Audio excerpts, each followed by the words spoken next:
ನಮಸ್ಕಾರ ಕನ್ನಡಿಗರ, ನಾನು ನಿಮ್ಮ ರವೀಶ್ ಹೆಜ್ಜೆ. ಡೈರೆಕ್ಟ್ ಆಗಿ ವಿಷಯಕ್ಕೆ ಬರೋಣ. ಏನಂತ ಹೇಳಿದ್ರೆ, ಇಡೀ ರಾಜ್ಯದಲ್ಲೇ ಒಂದೇ ಸುದ್ದಿ ನಡೀತಾ ಇರೋದು, ಅದು ನಮ್ಮ ಸೌಜನ್ಯ ಕೇಸ್ ಅವ್ರದ್ದು.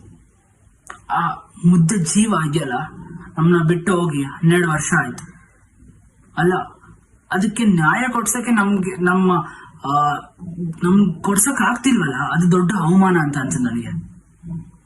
ಇದಕ್ಕಿಂತ ಅಸಹ್ಯವಾಗಿರೋದು ನಮ್ಮ ಸಂವಿಧಾನಕ್ಕೆ ಅವಮಾನನೆ.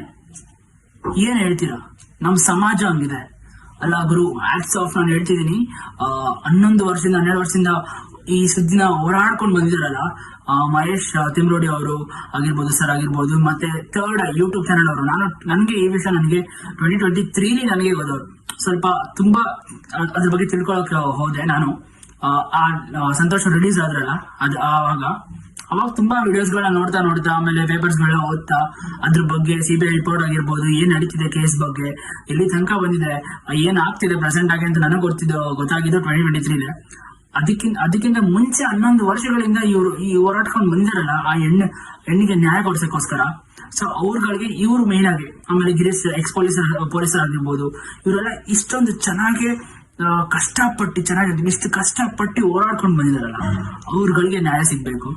ಅದಾದ್ಮೇಲೆ ಸಮೀರ್ ಅವ್ರ ವಿಡಿಯೋ ನೋಡಿದೆ, ಗುರು ಆಟ್ಸ್ ಆಫ್ ಗುರು.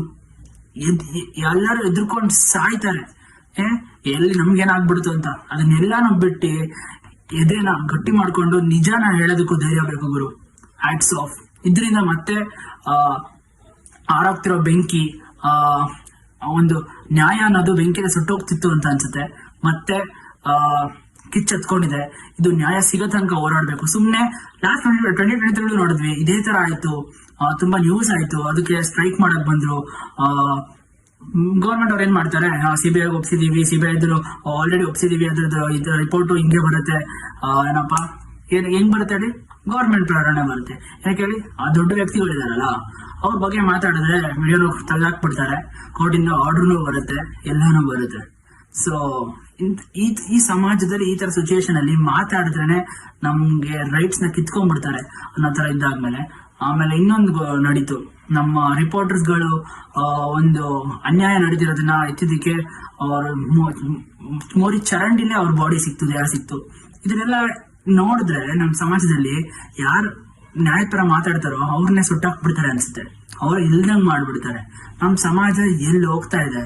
ಸೊ ಈ ವಿಷಯ ಇವಾಗ ಎಷ್ಟು ಮೇಲ್ ಬಂದಿದ್ಯೋ, ಆಮೇಲೆ ಆಟ್ಸ್ ಆಫ್ ಪ್ರತಿಯೊಬ್ಬರು ಹೋರಾಡ್ತಿರೋರ್ಗೆ ಬರೀ ಸ್ಟೋರಿ ಹಾಕಿದ್ರೆ ಸಾಕಾಗಲ್ಲ, ಹೊರಗಡೆ ಬನ್ನಿ, ಸೌಜನ್ಯಗೋಸ್ಕರ ಹೋರಾಡ್ಬೇಕು.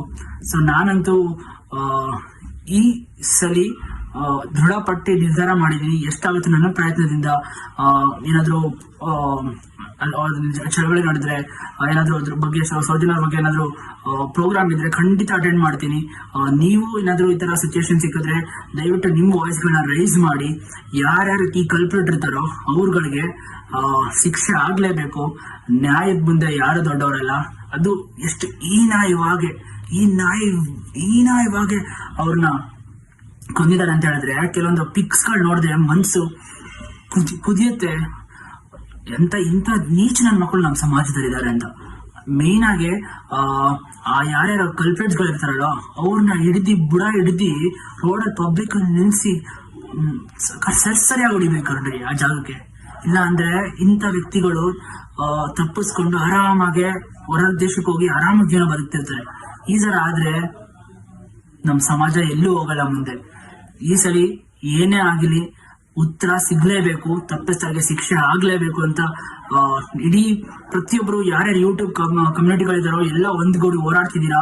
ಆಮೇಲೆ ನಮ್ಮ ನಾರ್ಮಲ್ ಜನರಿಗೆ, ಎಷ್ಟೊಂದು ಜನಕ್ಕೆ ಈ ವಿಷಯ ತಲೆಗೂ ಹೋಗಿಲ್ಲ. ಯಾಕೆ ಅವ್ರ ಮನೇಲಿ ಆದಾಗ ಮಾತ್ರ ಈ ತರ ಗೊತ್ತಾಗುತ್ತೆ. ಏನಪ್ಪಾ ಅವ್ರಿಗೆ ಬುಡಕ್ಕೆ ಬೆಂಕಿ ಇಟ್ಟಾಗ ಮಾತ್ರ ಏನಪ್ಪಾ ಅವ್ರಿಗೆ ಗೊತ್ತಾಗೋದು ಅಲ್ವಾ. ಒಂದ್ ಹೆಣ್ಮಗು ಹತ್ರ ಶಿಕ್ಷೆ ಆದಾಗ ಪ್ರತಿಯೊಬ್ರು ಸ್ಟೇಟಸ್ ಹಾಕಿ ಏನೋ ಒಂದ್ ಮಾಡಿ, ಆವಾಗ ಅದೊಂದು ಪ್ರೊಸೆಷನ್ ನಡೀತಿರುತ್ತೆ, ಸುದ್ದಿ ಓಡಾಡ್ತಿರುತ್ತೆ. ಇಲ್ಲ ಅಂದ್ರೆ 1-2 ದಿನ 3 ದಿನ ಆಗ್ಬಿಟ್ಟು ಮಾತಾಡ್ಬಿಟ್ಟು ಸುಮ್ಮನೆ ಆಗ್ಬಿಟ್ರೆ ಮತ್ತೆ ಇದು ಹಿಂಗೆ ಆಗೋಗುತ್ತೆ. ಸೊ ಪ್ರತಿಯೊಬ್ರು ಯಾರ್ಯಾರು ಈ ವಿಷಯದ ಬಗ್ಗೆ ಸ್ಪ್ರೆಡ್ ಮಾಡ್ತಿದ್ರೆ ನ್ಯೂಸ್ನ, ದಯವಿಟ್ಟು ಅವ್ರಿಗೆಲ್ಲರಿಗೂ ಒಂದು ಆಟ್ಸ್ ಆಫ್ ಅಂತ ಹೇಳ್ತಾ, ಆಮೇಲೆ ಸಮೀರ್ ಅವ್ರಿಗೂ ಅಷ್ಟೇ ಈ ವಿಷಯನ ಮತ್ತೆ ಇನ್ನೊಂದು ಚೆನ್ನಾಗಿ ಮತ್ತೆ ಎಷ್ಟೊಂದು ಜನಕ್ಕೆ ಅರ್ಥ ಆಗೋ ರೀತಿಯಲ್ಲಿ ಹೇಳಿದ್ರಲ್ಲ, ಆಮೇಲೆ ಹುಷಾರಾಗಿರಿ ಅಂತ ನಾವು ನಿಮ್ಗೆ ಹೇಳ್ತಾ ಹ್ಯಾಟ್ಸ್ ಆಫ್. ಈ ವಿಡಿಯೋನ ಮುಗಿಸ್ತೀನಿ.